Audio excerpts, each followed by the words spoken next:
काई के professional fighting career के बाद एक ऑर्गेनाइजेशन की उस पर नज़र पड़ी और उसके बाद से वो उनके लिए फाइट करने लगा। यूनो कहता है, कौन सी ऑर्गेनाइजेशन, तुम ये सब क्या कह रहे हो? तब किम मिन सो कहता है, लगता है जैसे रिंग में फाइट करना उसे सेटिस्फाई नहीं कर पाया, इसलिए वो बाहर कई सारे फेमस फाइटर्स से लड़ाई करता रहा। इसके चलते एक ऑर्गेनाइजेशन की उस पे नज़र पड़ी। तब यूनवू कहता है, क्या कैंग सुनवू ऐसे किसी बंदे के सामने टिक भी पाएगा? किम मिन सो कहता है, दरअसल मैं भी यही जानना चाहता हूँ। तब यूनवू कहता है, क्या? तब किम मिन सो कहता है, हाँ, एक तरफ जहाँ काई के पास फाइटिंग का इतना ज़्यादा एक्सपीरियंस है, वही दूसरी तरफ कैंग सुनु अभी तक केवल डेप्ट कलेक्टर और ब्लैक बियर जैसे किसी बंदे के साथ ही लड़ पाया है, और ये सारे वो लोग थे जिन्होंने अभी तो कोई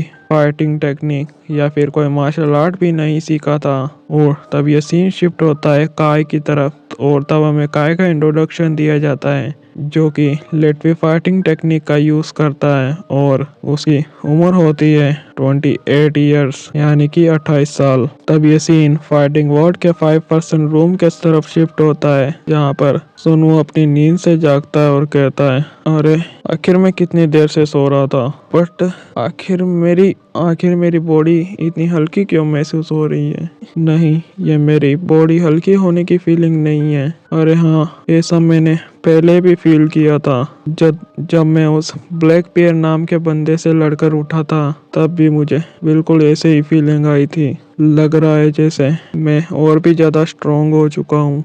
तभी टोनी कहता है, इतना ज़्यादा सरप्राइज होने की ज़रूरत नहीं है। अगर तुम तुम्हारी मसल्स को उसकी लिमिट तक पुश करोगे बिना किसी परमानेंट डैमेज के, तो इससे तुम पहले से भी ज़्यादा ताकतवर बन पाओगे। बट लगता है तुमने पहले कभी अपनी मसल्स को अपनी लिमिट तक पुश नहीं किया है। तभी सुनवो को याद आता है, अरे हाँ, जब मैं ब्लैक बियर से लड़ा था तब मैंने अपने आप को लिमिट तक पुश कर दिया था। मैं नहीं जानता कि मैंने ये कैसे किया था, बट फिर भी मैंने ये किया था। तब टोनी कहता है, फिर भी तुम्हारी रिकवरी सच में बहुत तेज है। तुम्हें नहीं लगता हो सकता है कि तुम्हें कोई रिकवरी डोपिंग ड्रग्स दी गई हो?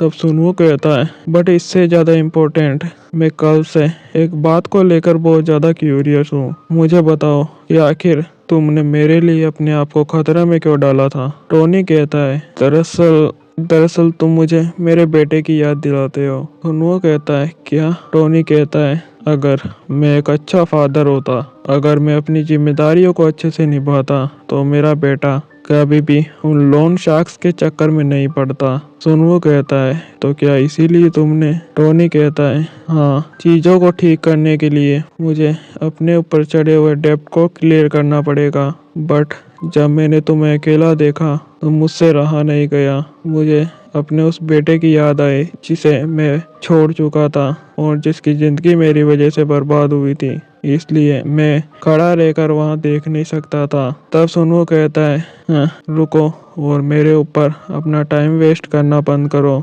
टोनी को समझ नहीं पाता। तब सुनवो कहता है, मेरे ऊपर टाइम बर्बाद करने से अच्छा होगा कि तुम इस टूर्नामेंट में सरवाइव करो और अपने असली बेटे की मदद करो, क्योंकि अगर तुम यहाँ पर मारे गए तो इन सब का कोई फायदा नहीं होगा। ये बात सुनकर टोनी थोड़ा चौंक जाता है और तब वो सुनवो को एक हेडलॉक देके कहता है, अच्छा, तो तुम मुझे मारोगे? सुनवो कहता है, अरे नहीं, मेरा मतलब वो नहीं था। तभी कोई कहता है, ये बेवकूफ़ी है, ये सब आखिर क्या है? तब हम देखते हैं ये मिनियन होता है। मिनियन कहता है, आखिर मैं मेन एरिना में क्यों नहीं हूँ? तब वो ड्रोन की तरफ देखते हुए कहता है, अरे मैं वो बंदा हूँ जो अपनी टांग से अपनी एल्बो को टच कर सकता है। आखिर इन लोगों ने मुझे मेन एरिना में क्यों नहीं रखा? तब टोनी कहता है, मैंने सुना है कि जिन व्यूअर्स को सबसे ज़्यादा अटेंशन मिलेगी उनको मेन एरिना में लड़ने को मिलेगा और बाकी सबको डोपिंग राउंड एरिना में भेजा जाएगा। बट अब आती है मेन चीज, हम सब के अलावा खाली मिनियन को छोड़कर हम सबको मेन एरिना में रखा गया है। इस बार हमारे अपोनेंट्स सच में बहुत ज़्यादा खतरनाक मॉन्स्टर होने वाले हैं। तब सुनू कुछ सोचता है और कहता है बट ये तो अच्छी बात है ना। टोनी कहता है अच्छी बात, तुम ये क्या बोल रहे हो। सुनू कहता है हमारे पास यही एक मौका है सारे व्यूअर्स का अटेंशन हमारी ओर शिफ्ट करने का। टोनी उसकी बात सुनकर हैरान हो जाता है और कहता है तुम सच में पागल हो। तभी मिनियन वहाँ पे आता है और कहता है मेन अरीना केवल वो जगह नहीं जहाँ पर केवल व्यूअर्स इकट्ठा होंगे। सुनू पीछे हटता है और कहता है क्या। मिनियन कहता है मेन अरीना में केवल व्यूअर्स ही नहीं बल्कि 16 वीआईपीस भी आएंगे। हम बात कर रहे हैं असली पावर जो इस दुनिया को चलाती है। तब सुनू सोचता है का मतलब काउट भी वहाँ पर होगा, मुझे अपनी मोम के बारे में पूछना होगा। तब ये सीन एक गोडाउन की तरफ शिफ्ट होता है जहाँ पर 3 गाड़ियाँ खड़ी होती है और तब हम अंदर देखते हैं जहाँ पर यूनवू और किमिन शोक होते हैं। यूनवू कहता है